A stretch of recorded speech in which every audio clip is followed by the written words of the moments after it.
Hai teman-teman, di video kali ini saya akan menjelaskan tentang teori evolusi. Kecenderungan baru teori evolusi.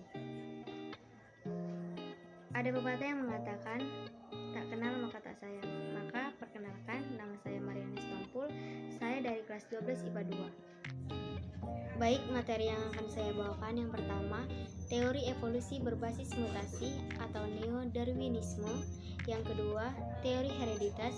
Yang ketiga, teori evolusi berbasis gen. Yang keempat, teori kreasionisme. Dan yang kelima, mikroevolusi dan makroevolusi. Yang pertama, teori evolusi berbasis mutasi. Sejarah singkatnya, sejarah neo-darwinisme, teori Darwin dikemukakan oleh Charles Darwin. Lalu, pada tahun 1866, Gregor Johann Mendel mengemukakan adanya pewarisan sifat dari individu ke keturunannya. Penemuannya membuat Mendel dikenal sebagai bapak genetika. Penemuan pewarisan sifat tersebut memberikan banyak perdebatan tentang teori Darwin karena tidak memperhitungkan genetika. Lalu pada tahun 1880 dikemukakanlah modifikasi teori Darwin yang diberi nama teori neo-darwinisme dan dikemukakan oleh seorang naturalis asal Jerman bernama August Weismann. Yang kedua, pengertian teori neo-darwinisme. Teori neo-darwinisme adalah teori evolusi makhluk yang didasarkan oleh teori Darwin dan teori genetika Mendel. Menurut neo-darwinisme, evolusi tidak hanya terjadi karena seleksi alam, namun juga disebabkan oleh perubahan genetik dalam tubuh makhluk hidup. Teori neo-darwinisme menyatakan bahwa evolusi didasarkan oleh mutasi gen atau pembawa perilaku tertentu yang bersifat egois, yang bekerja sama pada tingkat jaringan protein dan merubah fenotip atau penampilan fisik dari makhluk hidup. Sehingga terjadi perubahan DNA dan RNA dalam tubuh makhluk hidup. Mutasi gen tersebut menyebabkan perbedaan fenotip antar individu dalam suatu populasi. Evolusi yang berlangsung lama dan terus-menerus. Jika menurut teori Darwin, seleksi alam atau perubahan alam adalah faktor pendorong utama evolusi makhluk hidup, maka teori neo-darwinisme beranggapan bahwa faktor utama pendorong evolusi adalah akumulasi variasi genetik suatu spesies. Yang kedua, teori hereditas. Yang pertama, pengertian hereditas.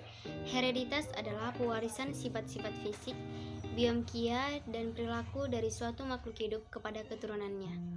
Sifat-sifat menurun ini kemudian dikendalikan oleh substansi genetika yang disebut DNA atau deoksiribonukleik acid, asam deoksiribonukleat yang terdapat dalam gen.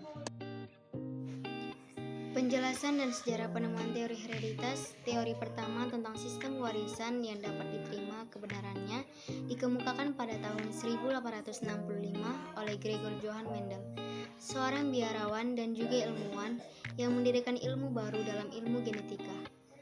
Teori ini diajukan berdasarkan penelitian persilangan berbagai varietas kacang kapri atau Pisum sativum. Hasil percobaannya ditulis dalam makalah yang berjudul Experiment on Plant Hybridization. Dari situ ia mengusulkan 3 hukum pewarisan Mendel, diantaranya hukum segregasi, di mana pada pembentukan gamet, setiap gen induk atau parent akan berpisah agar gamet atau anaknya mendapatkan gen dari kedua induk. Hukum asortasi bebas, di mana gamet akan bertemu secara acak.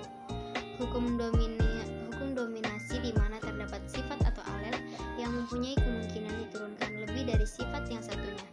Sifat yang satunya lagi itu resesif.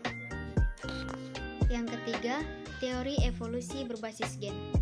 Menurut Richard Darwin, evolusi tidak hanya terjadi pada tingkat organisme, akan tetapi ia memaparkan bahwa perubahan terjadi hingga pada tingkat molekuler.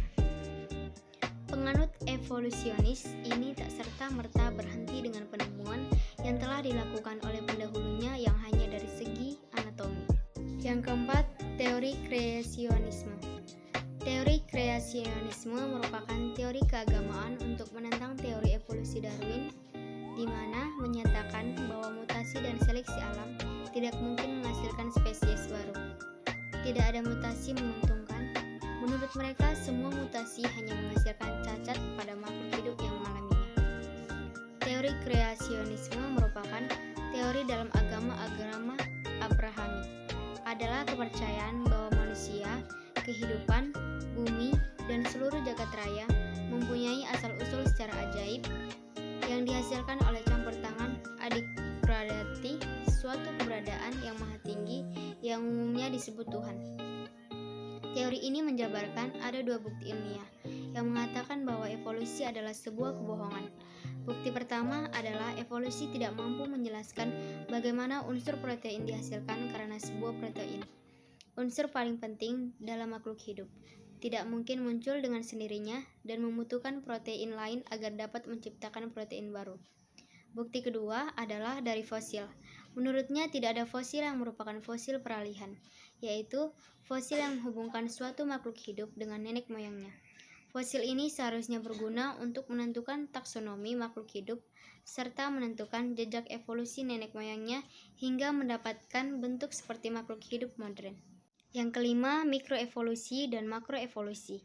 Mikroevolusi digunakan untuk merujuk pada perubahan dalam kumpulan gen suatu populasi dari waktu ke waktu yang menghasilkan perubahan yang relatif kecil pada organisme dalam populasi. Perubahan yang tidak akan mengakibatkan organisme baru dianggap sebagai spesies yang berbeda, di mana perubahan mikroevolusi semacam itu termasuk perubahan dalam warna atau ukuran spesies. Makroevolusi digunakan untuk merujuk pada perubahan organisme yang cukup signifikan sehingga seiring waktu, organisme yang lebih baru akan dianggap sebagai spesies yang sama sekali baru. Dengan kata lain, organisme baru tidak akan bisa kawin dengan leluhur mereka dengan asumsi kita bisa menyatukan mereka. Sekian video presentasi saya. Terima kasih jika ada kesalahan, mohon dimaafkan. Terima kasih. Bye-bye.